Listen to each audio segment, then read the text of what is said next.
Hi everybody, welcome back. Good to be with you again. This was another food bank week here and we had another great turnout. Amazingly, as we've been talking in our series here about the idea that the work is tremendous, but the workers are few. So pray to the Lord of the harvest, as we've talked about a little bit. We simply see that over and over again. This week we had several of our real staunch mainstay folks were sick and not able to be there. And we had several new folks show up ready to work that are also just wonderful people. Can't wait till we get everybody all together. With this going the way it is, we're going to find more and more missions and ways to touch our community, and I hope you all are just geared up and ready to do that with us. All right, getting into this, because I promised Talia that we're going to keep these shorter because we don't like what happens to our counts and our watch counts when we get to 20, 22, 23 minutes, and so we're really trying to shoot for 15 or less minute mark on these. And if you want more, what you need to do is come join us on Saturday mornings, because we'll pick up these stories and talk some more then.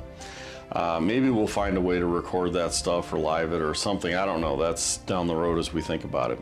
So here's where we're going. Talia comes to me periodically as she's now started taking religion classes at a parochial school that she goes to. And she finds these stories that are difficult, and they're going through them, and they come to a point where the kids are they're vexed, they're challenged, the story doesn't make sense, and they're not getting good, clear, concise answers out. And I think that's something we've talked about a lot. Doctrinal teachings always sort of drive us into a path. Bible studies always sort of open. It's almost like one is a closing path and the other one is a broadening subject as we go. So one of the things that I've always done is I've always said that when I go back to the Old Testament, or really any of these challenging stories, I always start with Christ and what he said about God, and that's the view that we use as we start to look at the stories. So Talia has sort of compiled a list of stories that bother her, that she hasn't been able to get good answers on, and she and I do this a lot. We get some time in the car together where we're talking, or even, believe it or not, if we're riding on the motorcycle, we're talking on our headsets, where she'll hit me with one of these questions and say, you gotta help me with this, I don't know what to do with it. So we had this great thought. She's gonna feed me some of these challenges. She's going to text her friends and ask them to feed us with some of these questions. And we're also going to ask you, if you have challenging stories, to put them out to us. Because I'm going to tell you this, those of you who know me, I don't pretend to know everything. But what I will do is I will have a very open, honest, and frank study with you about what it does say and what it doesn't say. I won't try to draw conclusions, because one thing I've discovered, if you remember a few weeks ago when Talia was gone, I did the little drawing thing with you, and I brought this out in that, talking about how people studying the skies, scientists decided they knew everything when they knew about 6%, and talking about how Christians have always claimed to say that they know everything about God, but really we're just sort of scratching the surface on this. And the more we do interactive things, I think the more we learn. But really being willing to say I don't know at some point is a fair thing. Especially when you're putting things in the lens of Christ. Saying I don't know at that point is, I don't know, but this guy does. And this is what he said about who God is. So I'm gonna put some faith in him. And you'll be surprised, actually, how often these come out. So we're gonna tackle some stories here. Today is just gonna be a quick one, but we're gonna tackle stories like the flood, loving God on the flood. We're gonna tackle the story of Uzzah. We're gonna talk about Ananias and Sapphira. We're gonna talk about Joshua and some of the things that he did, and the Israelites and some of the things that they did. We're gonna source you for stories that have just always bothered you in Scripture, so we can take them apart, open them up, and see what they say. Today I'm just going to give you a real little one, because I want to keep this kind of moving, stay in Talia's timelines, and not get in any trouble here myself, and give you something that you guys can watch without falling asleep. As I stand here in front of my bookcase that we started at the beginning of this series, and it's got color on it now. And Talia staged some books, but if you look close, there's still blue tape back there, because Tammy's not done with her part. My building part's done. So the story I'm going to give you is all the way back in Exodus chapter 4. And there's actually two stories in this. I thought I was going to read more of this story to you, but I'm not, because I don't want to start you on it. Well, I'll tell you what the other story is. The other story is one we got to deal with too.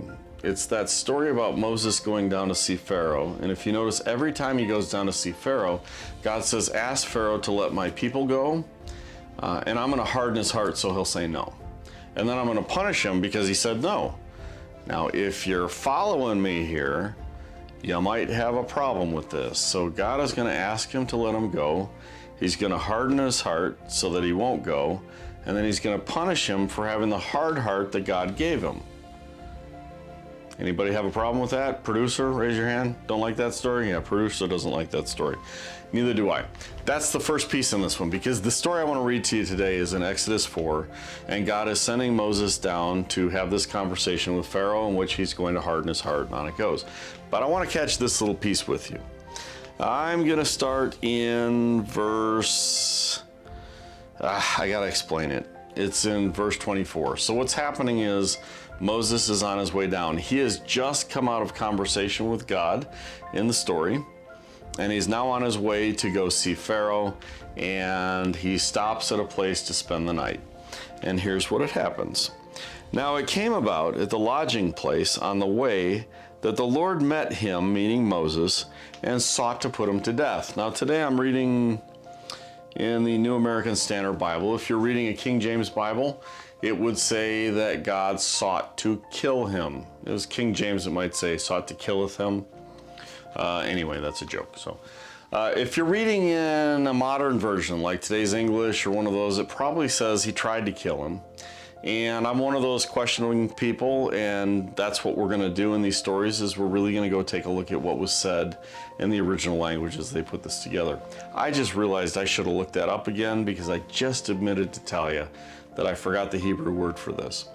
But the Hebrew word for this, sought to kill him, means in description, literally, he tried to kill him, he wanted to kill him, he attempted to kill him, it was his heart's desire that the guy be dead, all of those kinds of things. Now, I'm going to ask you one simple question before we move on.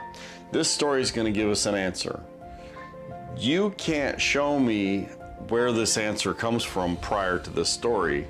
You can show me some things post, but I'm going to give you here what doesn't make sense about the way it comes out. So here's what happens. God comes down, he tries to kill him, and then Zipporah, his wife, takes a flint and cuts off her son's foreskin and throws it at Moses' feet. And she says, "You are indeed a bridegroom of blood to me." So he, meaning God, let him, meaning Moses, alone. At that time she said, "You are a bridegroom of blood," because of the circumcision.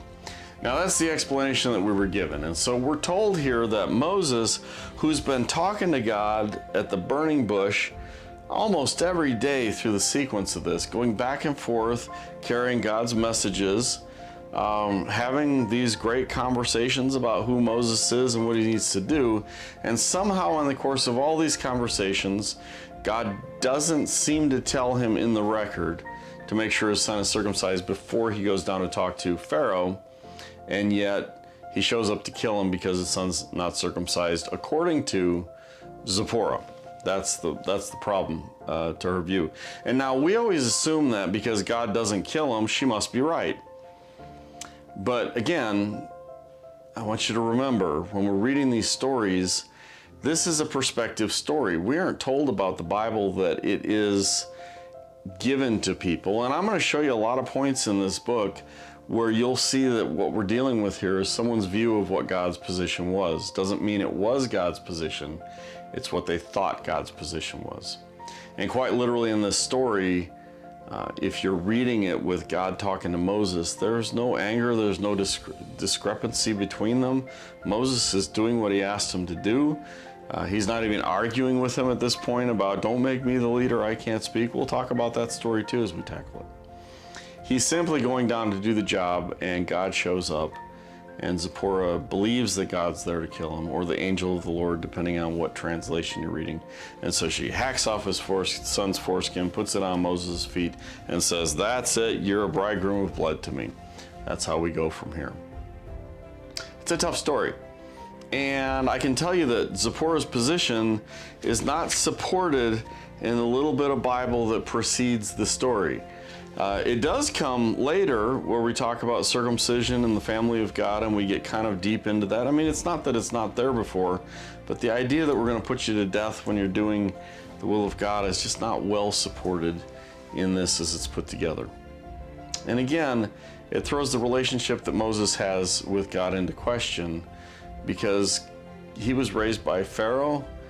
God is sort of putting his feet on the right path, and Moses is following it. So it doesn't seem fair.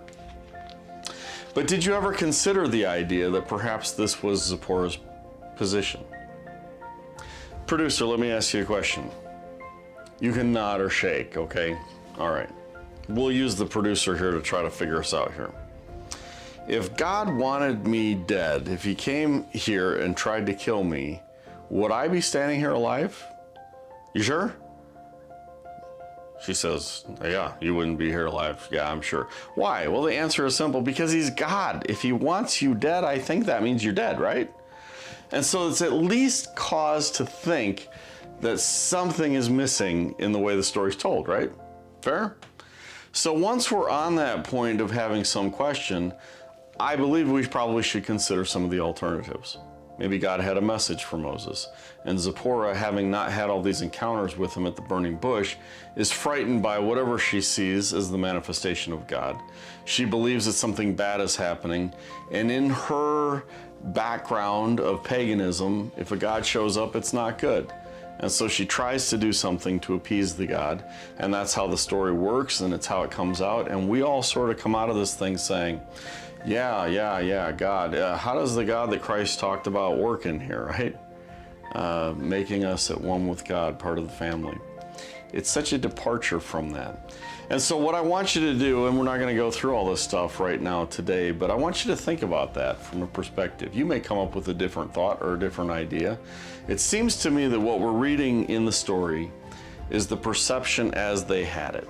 But we could say safely, as producer just emphatically agreed, that God did not in fact mean to kill Moses there, or Moses would have died there. In fact, if God wanted something from Moses, he probably would have asked him, as he does in all the other cases through this story.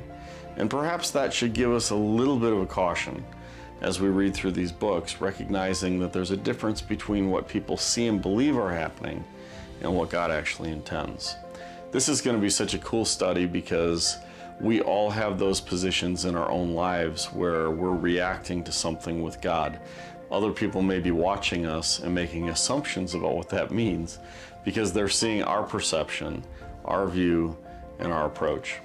So I hope you enjoy this study as we go. We're going to dive into this one a bit more tomorrow. Let me know if you have questions. You can do comments here and we'll address them. You can contact me by text. However, you can let me know in comments here if you need to know how to text me and get a hold of me. That's all we have for you today. Have a good day. We love you guys. Bye-bye.